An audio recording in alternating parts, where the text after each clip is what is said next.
Kamusta mga kaibigan? Halina at daanan natin yung isa sa maganda tapos tuwid na kalsada ulit ng Camarines Sur. Bale, dito yan matatagpuan sa may barangay. Umpisa po yan dito sa may barangay Pawili. Dito po sa Pili, Camarines Sur. Tapos Bula. Tapos diretso na po yan ng Baaw. Tapos Nabwa. Ito po yung mga lugar na to. Talagang sobrang ganda ng kalsada rito. Pwede rito magwaswas. Lalo pag nakamotor ka. Pero syempre talagang ingat tayo. Hindi ko ini-encourage na sobra kayong wag mabilis dito kasi ang dami ring tumatawid dito. Tapos marami ring mga dumadaan talaga. Kasi daanan to mula Bicol hanggang papunta po ng Visayas, Mindanao. Dito po ang daan nila. Mag-iingat din po tayo sa araw kasi kung may klase po rito, kung may school, marami po kasi tayong dadaanan dito ng mga school. Tapos may mga harang po yung kalsada kaya kailangan talagang mag-iingat pa rin po tayo. Pero tong kalsada na to mga lods talagang sobrang tuwid. Tapos maganda talagang daanan to. Kaya kapag mapadaan ka rito talagang hindi mo maiwasan na di ka magmabilis lalo kung maluwag yung kalsada.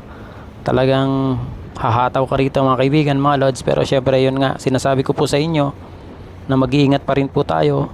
Na talagang kung mag-drive tayo talagang may limit, hindi yung talagang waswas lang.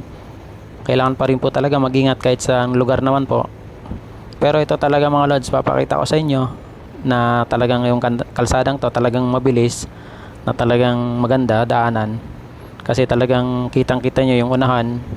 Walang mga paliko dito mga lods. Meron lang dito sa may bandang Baaw, yung papasok na ng bayan ng Baaw. Pero pag kumanan ulit kayo papuntang Nabwa, yun na diretso na naman ulit yun hanggang sa may bayan ng Nabwa. Talagang makakahataw kayo rito mga lods. Tapos ganda pa ng view rito kasi bandang kaliwa nandyan maganda yung bundok dyan mga lods. Tara mga kaibigan, mga lods, waswas tayo na may pag-iingat. Maraming salamat po sa panonood. Ride safe sa ating lahat. God bless. Sana samahan niyo ako hanggang dulo, hanggang sa makarating ng Nabwa. Salamat po sa inyo.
Eto mga kaibigan, nandito na tayo sa may papuntang Nabwa. Ayan, makikita nyo sa kabilaan yung magagandang palayan dyan mga kaibigan, mga lods. Talagang mag-enjoy kayo sa biyahe dito. Kasi bukod sa magandang kalsada, talagang maluwag. Tapos talagang napakaganda ng view. Yun nga po ulit, mag-iingat pa rin po tayo sa bawat biyahe natin mga kaibigan, mga lods. Kasi hindi natin alam yung disgrasya.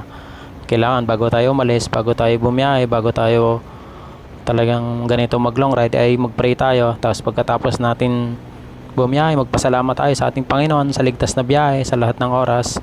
Yun lamang po mga kaibigan, sana nag-enjoy kayo sa panonood. Pagdating nyo rito sa may bandang Nabwa, talagang mag slow down na kayo kasi medyo traffic dito kasi maliit na lang yung kalsada rito sa bayan. Tapos marami na ring sasakyan dito. Talaga naman na isa pa sa talagang ano natin dito ay marami na ring namimili rito mga lods kasi bayan na to, kaya kailangan mag-iingat tayo rito. Tapos mag slow down. Yun lang po mga kaibigan, sana nag-enjoy kayo. Sana panoorin nyo po ulit ang mga susunod ko pang video, tapos yung mga nakaraan ko pang video. Maraming salamat po sa inyong lahat. Ingat po tayo. God bless po.